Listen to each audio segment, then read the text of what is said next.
Our top focus at this hour comes from the national capital, where a massive war of words has erupted between the Delhi government and the centre. This comes after the Delhi Lieutenant Governor decided to block a scheme that was being put forth by the Delhi government. This was to home deliver ration to the poorest of the poor.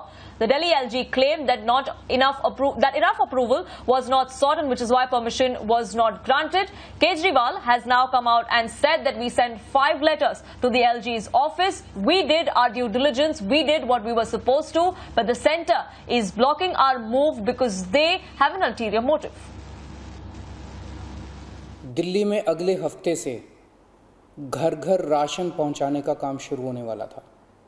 मतलब अब एक गरीब आदमी को ration लेने ration की दुकान पे धक्के नहीं खाने पड़ते, बल्कि सरकार बढ़िया तरीके से अच्छे राशन पैक करके उसके घर भिजवाती। सारी तैयारी हो चुकी थी, टेंडर हो चुके थे, सारी तैयारी हो चुकी थी। बस अगले हफ्ते से ये शुरू होने वाला था। ये क्रांतिकारी कदम होने वाला था और अचानक आपने 2 दिन पहले इसको रोक दिया। क्यों सर? आपने ऐसा क्यों किया? ये जो नेशनल फूड सिक्योरिटी एक्ट है, यह एक राष्ट्रीय स्कीम है, यह एक नेशनल स्कीम है। ये पूरे राष्ट्र में, पूरे भारतवर्ष में एक यूनिफॉर्म स्कीम के अंतर्गत काम करती है, यूनिफॉर्मिटी के साथ काम करती है। चाहे वो दिल्ली हो, चाहे वो उड़ीसा हो, चाहे वो बंगाल हो, चाहे वो कोई भी राज्य हो, हर राज्य में यूनिफॉर्मली काम करती है और कोई भी राज्य इसको डिसरप्ट नहीं कर सकता है। कोई भी राज्य का यह अधिकार नहीं है कि नेशनल फूड सिक्योरिटी एक्ट को बंद कर दे और अपने तरीके से उसी स्कीम में से स्कीम निकाले।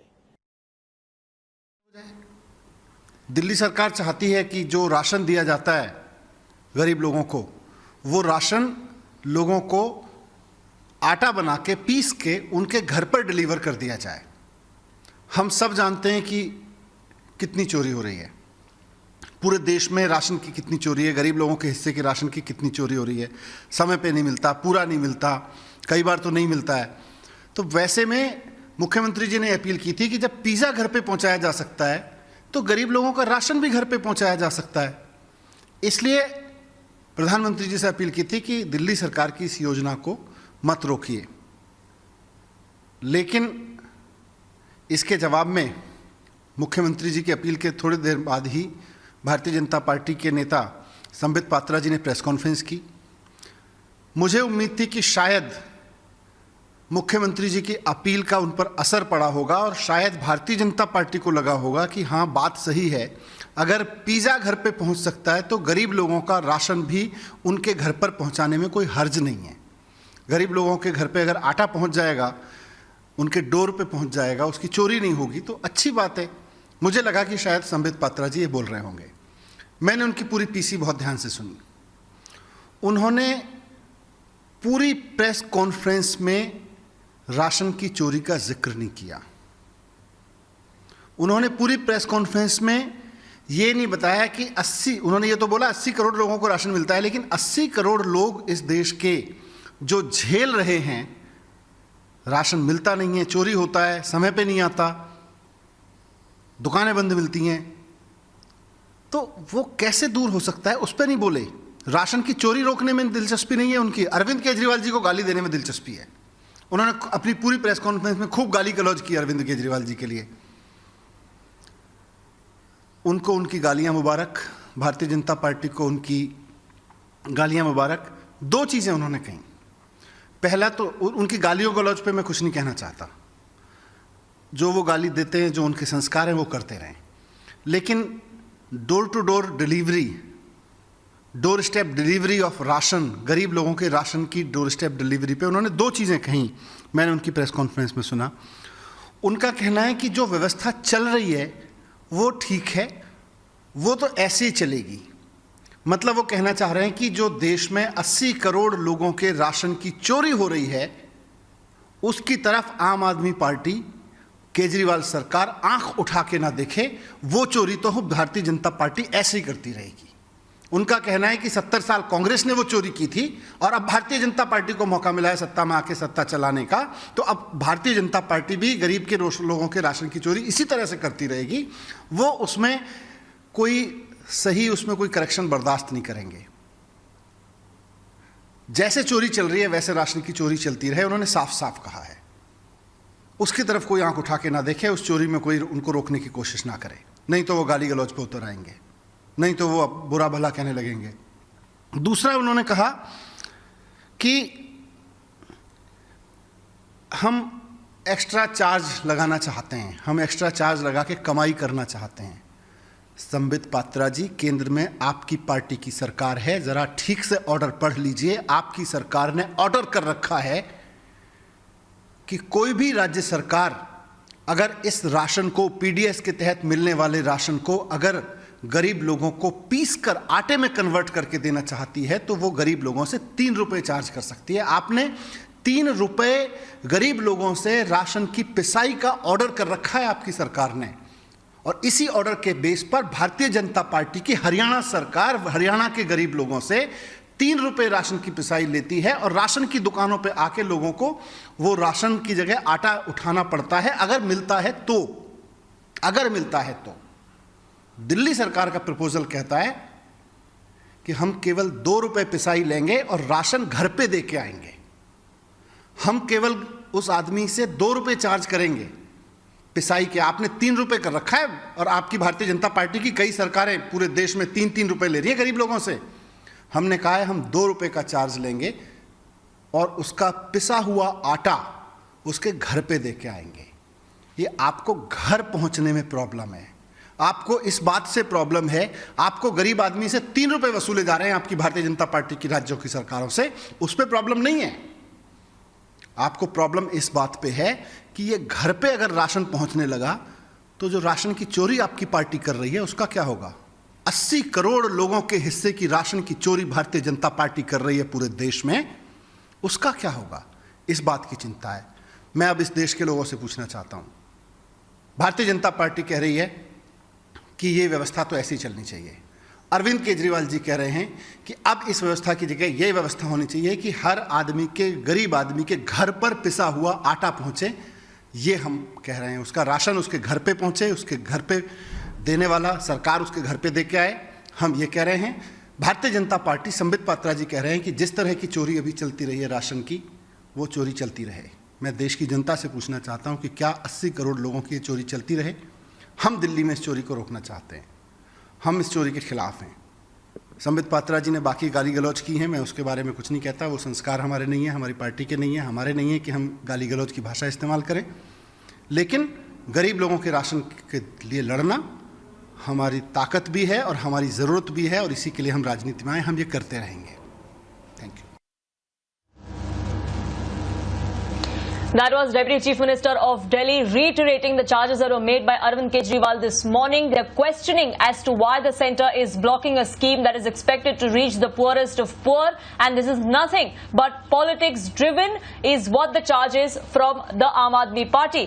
Prashant is with me for more on this. Now Prashant, in the morning when Arvind Kejriwal hit out at the central government and the Lieutenant Governor, he claimed that we had sent at least 5 letters to the office of LG, so you cannot say the Aam Aadmi Party did not seek permission. It is your politics-driven agenda that is blocking such a scheme.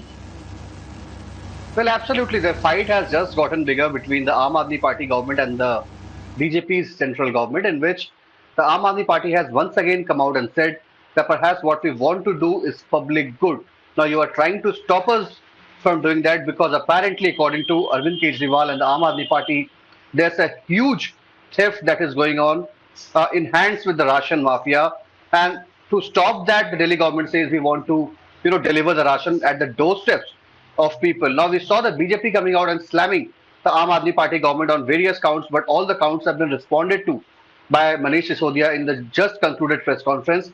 And he said that no matter what the central government says, no matter how much the BJP puts pressure on the Aam Aadmi Party and stands with the ration mafia, quote unquote, Aam Aadmi Party's government will keep fighting for people and will try its level best to ensure that ration is delivered to the doorsteps. Now, the Aam Aadmi Party government also said that perhaps if the centre wants to change the name of the scheme, if centre wants to take credit for it, they can very well go ahead and do so, because all we want to do is to ensure that people of Delhi get ration on their doorstep. So clearly, a huge political fight has now begun with both the parties up in arms against each other. Right. What will be the fate of this fight is only we'll get to know in some time from now. But for now, there's a massive political row that has Absolutely. erupted. Do keep a And track of the political fight that is ensuing now. Shehzad Poonawalla, Times Now's contributor, also with us with this broadcast. Now, Shehzad, there is a point-by-point rebuttal that has come to the fore from the Delhi government, both from Arvind Kejriwal and his deputy Manish Sisodia. While Arvind Kejriwal listed the letters that they had written for permission to the LG's office,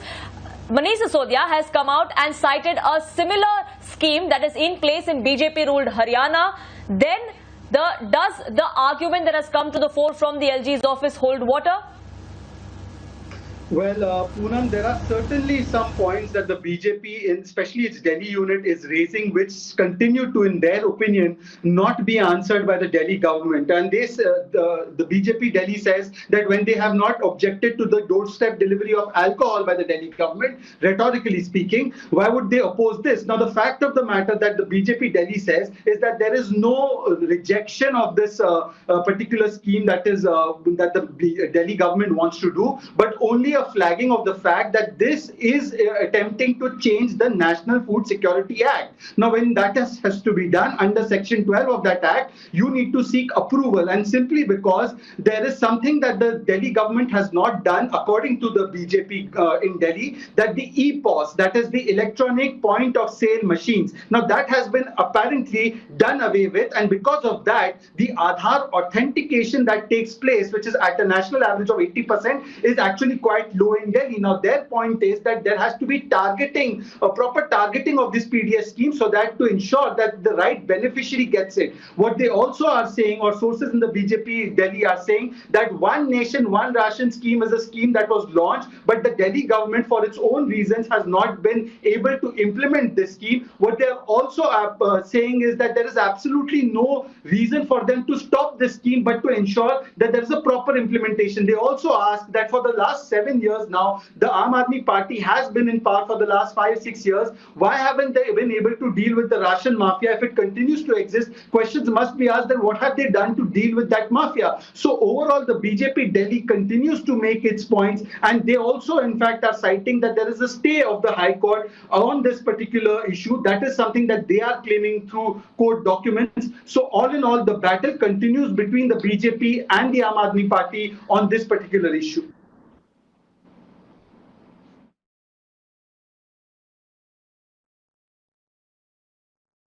Stinging allegations against the central government, even posing certain questions like if the BJP and the central government is in bed with this Ration mafia, and is that why this scheme is being blocked? For the moment, Shehzad, thank you so much for joining us with your perspective. This does remain our top focus here on Times Now. A quick break, back in just 2 minutes.